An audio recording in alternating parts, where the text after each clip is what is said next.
Jadi terkait bunyi dan akustik itu tadi beberapa sudah sempat disampaikan ya. Ada sumber bunyi, kemudian ada bunyi apa saja yang diinginkan, yang tidak diinginkan. Ini kita lihat sebentar materinya.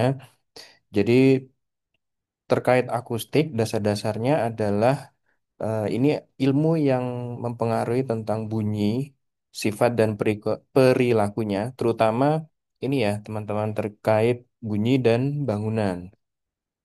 Eh, Dia teorinya yang bisa nyampe ke telinga orang itu adalah di infrasonik dia tidak bisa. Jadi 20 Hz sampai 20.000 Hz itu adalah batas atau ambang kepekaan dari telinga manusia. Jadi ada dia beberapa tingkatan di situ dari suara yang rendah sampai tinggi gitu ya. Ada yang kurang peka, kemudian peka dan frekuensinya tinggi. Ini kalau kita lihat em, dia sumber bunyi itu contohnya dari garpu tala ya atau orang mengetuk di apa memalu menggunakan palu ya. Dia merambat dulu.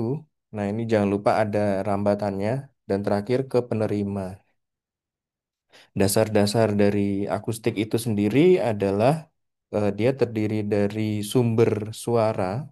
Kemudian dia ada bidang rambatannya dan dia penerimanya. Penerimanya adalah pengguna atau orang yang ada di tentu saja telinganya ya, telinga dari pengguna yang ada di area tersebut gitu atau yang di bangunan tersebut.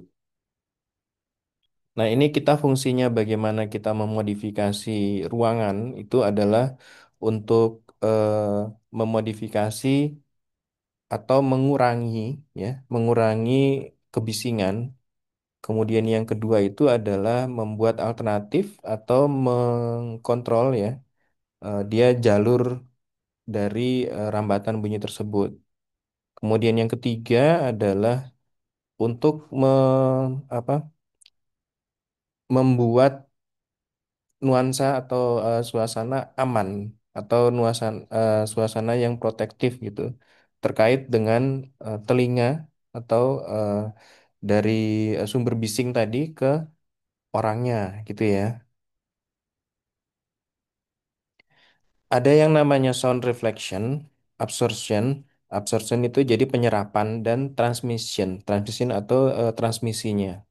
Jadi eh, tiga hal ini dari refleksi, kemudian absorpsi atau penyerapan dan transmisi ini eh, proporsi dari ketiganya itu dia dipengaruhi juga atau tergantung dari material pembatas. Tapi juga pengaruh yang utama harus kita lihat dia sumber bunyinya itu seperti apa gitu ya. Ini masih dasar-dasar akustik ya. Jadi ini simulasinya dalam satu ruangan gitu. Dia ada yang bisa dikontrol dari tiga sisi ya, terutama ada room size atau ukuran ruang, kemudian bentuk dari ruangan tersebut, dan yang ketiga adalah elemen yang ada di dalam ruangan. Nanti eh, videonya juga saya share ke teman-teman, jangan khawatir. Lalu ini contoh ya, contoh dari bagaimana layout atau pengaturan dari ruangan itu mempengaruhi penerima dari penerimanya itu kita contohkan orang yang ada di tempat konser gitu ya. Nah ini contohnya sumber bunyinya di sini ya. Ini ada dua contoh yang bad sama yang good. Jadi yang dia lebih fokus di apa pendistribusian suaranya itu apabila ruangannya seperti apa. Ini yang akan kita lihat. Ada dua sifat ya. Satu bunyi yang diinginkan dan yang kedua bunyi yang tidak diinginkan. Nah, yang diinginkan ini misalnya eh, orang bisa berdiskusi kedengeran gitu ya atau mungkin musik gitu ya. Nah, sedangkan yang tidak diinginkan ini contohnya misalnya lalu lintas, kemudian mungkin kereta api gitu ya, bising proyek gitu. Nah, ini yang tidak diinginkan tentu saja membutuhkan langkah untuk pengendaliannya gitu ya. Ini kategorinya yang diinginkan gitu ya. Misalnya konser gitu ya. Yang tidak diinginkan misalnya kereta api gitu ya. Ini contoh lain, misalnya kita butuh untuk bisa mendengar suara orang menyanyi gitu ya. Ada konser di gedung pertunjukan. Atau mungkin di rumah sakit ada yang namanya terapi suara ya.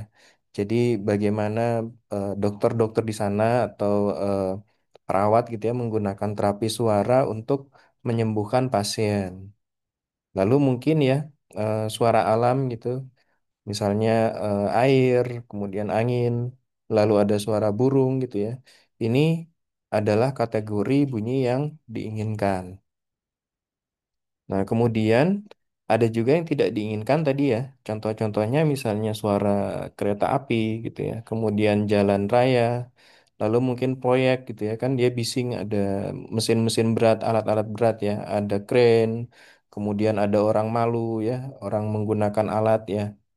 Mungkin juga dia paku bumi ini suara kebisingannya sangat-sangat tidak diinginkan. Sama dengan mungkin ada konser gitu ya, tapi dia di area permukiman atau mungkin dari cuaca ya, dari hujan dan petir itu juga termasuk kategori bunyi yang tidak diinginkan. Ini diagramnya ya. Jadi suara itu bisa dia langsung dari sumber bunyi di mulut ini kemudian sampai ke telinga ya. Dia bisa direct pakai lambda. Kemudian ada juga dia modelnya dipantulkan dari bidang pemantul, gitu ya. Nah, ini masih sama ya. Kita lihat ada beberapa metode untuk memantulkan sumber dari sebuah suara gitu ya. Dia di situ ada beberapa yang perlu kita lihat seperti sumbernya ya, source, kemudian ada barrier, dan ketiganya dia receiver. Nah, ini material dari ruangan itu juga mempengaruhi teman-teman untuk perilaku penyebaran bunyi. Jadi untuk material keras itu contohnya kaca, beton gitu ya. Dia eh, sifatnya adalah memantulkan bunyi. Sedangkan material yang lunak ya, spons, karet, lalu ada styrofoam gitu ya. Dia fungsinya untuk menyerap bunyi. Nah, kita harus bisa melihat perbedaan antara yang satu memantulkan, satu menyerap ya. Kalau memantulkan itu, kalau bunyi yang terlalu sering dipantulkan, dia eh, apa yang kita dengar itu tuh nggak enak gitu loh. Nah, jadi ada beberapa yang memang harus diserap gitu ya. Ini beberapa contoh lain dari bangunan yang membutuhkan kontrol suara, misalnya studio musik ya. Lalu mungkin ada ruang kelas, ruang rapat. Di situ butuh kontrol suara.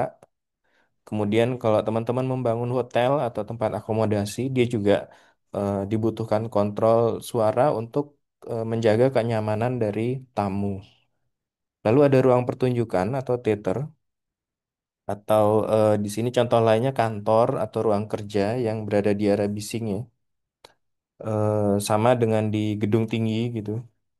Lalu ada tempat ibadah, rumah sakit, rumah tinggal, dan sekolah. Ini beberapa eh, tipe dari bangunan yang membutuhkan kontrol suara. Ini contohnya ruang konser di Walt Disney ya. Ini gambar dari apa potongan gitu ya. Nah, kalau kita lihat dari potongannya itu sendiri memang menggunakan metode di plafon ya, terutama plafonnya itu didesain supaya receivernya itu yang berada di eh, apa area tribun dan area penonton itu bisa menangkap semua sumber suara ya, karena ini ruang konser dari alat musik, dari apa orang yang penyanyinya gitu ya, dia bisa kedengaran jelas di penontonnya. Gitu. Contohnya ya. Nah, kalau kita lihat kan ini contoh yang modelnya penontonnya ngelilingin dari sumber suara gitu ya. Sumber suaranya di tengah-tengah, eh, lalu ada apa? Di atasnya dia juga masih pakai akustik untuk pengontrol suara di plafonnya ya. Lalu ini contoh pengaruh dari bentuk ruangan juga. Kalau dia ruangannya kotak gitu ya, lalu mungkin konser musik, dia akan berpengaruh kepada suara yang didengar oleh penontonnya gitu ya. Karena kan mereka penontonnya ini kan bayar gitu ya, bayar untuk mendengar sumber suara. Nah, ini beberapa contoh. Nah, lalu jangan lupa dalam membuat denah itu ya, itu juga diperlukan adjustment gitu. Jadi kalau kita misalnya dari denah ini denah konser ya, kalau kita luruskan gitu ya, dia tentunya hasilnya akan beda kalau kita rotate gitu ya. Nah, ini contohnya yang tadi, eh, yang contoh lain itu dari bentuk apa bangunannya dan dari zona. Ini adalah Sydney Opera House ya. Dia diletakkan di pinggir area danau yang memang jauh dari permukiman gitu ya. Karena apa? Karena ini bangunan ini dia selain sebagai apa ruangan yang harus dikontrol eh, apa akustiknya, karena di situ kan yang main kalau area konser itu kan jenis-jenisnya biola gitu ya. Lalu mungkin harpa sehingga perlu untuk area luarnya itu dijauhkan dari area permukiman gitu. Makanya dia ditaruh di pinggir danau atau pinggir laut mungkin ya. Nah, tetapi jangan lupa bahwa bangunan ini juga kadang dia menjadi sumber kebisingan gitu ya. Kalau mungkin yang main di situ misalnya konser rock gitu ya, atau yang musik-musik keras gitu, dia menjadi sumber kebisingan. Nah, ini dari potongannya teman-teman juga harus bisa melihat gitu ya, bagaimana cara menata ini bentuk plafonnya gitu ya. Kemudian bentuk tempat duduknya itu harus diupayakan supaya dia tetap bisa apa mengakomodir gitu ya kebutuhan terhadap suara. Ini contoh dari reduksi kebisingan. Nah, bisa misalnya dengan dinding gitu ya. Jadi ini sumber suara, lalu dia dikasih barrier di depan. Hasilnya akan berbeda kalau barriernya di tengah gitu ya. Dan akan berbeda kalau dia di yang ditutup itu pendengarnya gitu ya.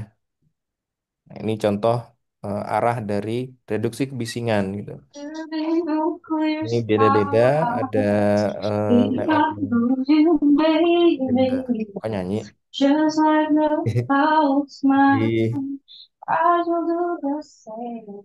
You walk Aduh, bentar-bentar. away. Nah, ini contohnya ya. Ada sumber suara yang tidak diinginkan. Bentar, tadi saya share lagi mana ya?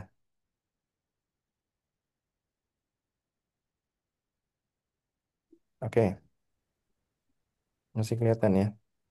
Reduksi kebisingan. Kemudian dia tadi sampai dengan, ini bentuk layout yang berbeda. Ini bentuk L ya, akan berbeda kalau kita natain bentuk layoutnya huruf U kebalik gitu ya, atau yang U yang biasa gitu. Dia akan beda hasilnya. Contoh-contoh aja ya. Lalu ini reduksi kebisingan bisa beberapa teknik ya, pakai isolasi akustik, misalnya eh, bangunannya kita kasih material rock wool atau fiberglass, juga bisa pakai ini contohnya tanaman rambat, lalu ada jendela double glaze. Nah, mungkin kita juga bisa pakai pintu yang dia kedap suara gitu, atau kalian desain plafonnya dengan plafon akustik. Bisa juga dengan material lain seperti spons gitu ya, atau wool. Dan ada juga dia metodenya dengan peredam getaran gitu ya. Ini contoh eh, bagaimana upaya untuk mereduksi kebisingan gitu ya. Bisa dengan dia pohon, bisa juga bangunannya kita tinggikan lebih tinggi dari jalan ya. Atau bisa juga eh, antara bangunan dan jalan itu kita buat ada bariernya gitu, ada gundukan misalnya. Nah, ini beberapa contoh ya. Dia bisa pakai tanggul lanskap. Oke, untuk tugas, eh, silakan ini tugas kelas aja. Maaf, tugas kelompok aja. Teman-teman cari studi kasus preseden yang mengaplikasikan strategi pengendalian ruang ya. Misalnya bisa tadi pakai yang hospital atau auditorium atau bioskop gitu ya. Lalu jelaskan dengan data yang lengkap. Jadi harus ada denahnya, ada potongan di situ, ada perspektif sama spek materialnya dia kayak apa gitu. Itu satu untuk tugas kelas. Lalu tugas rumahnya, silakan dicari literatur terkait strategi kontrol akustik, terkait bagaimana memantulkan bunyi atau penyerapan gitu ya. Ada juga tadi mana ya, maaf.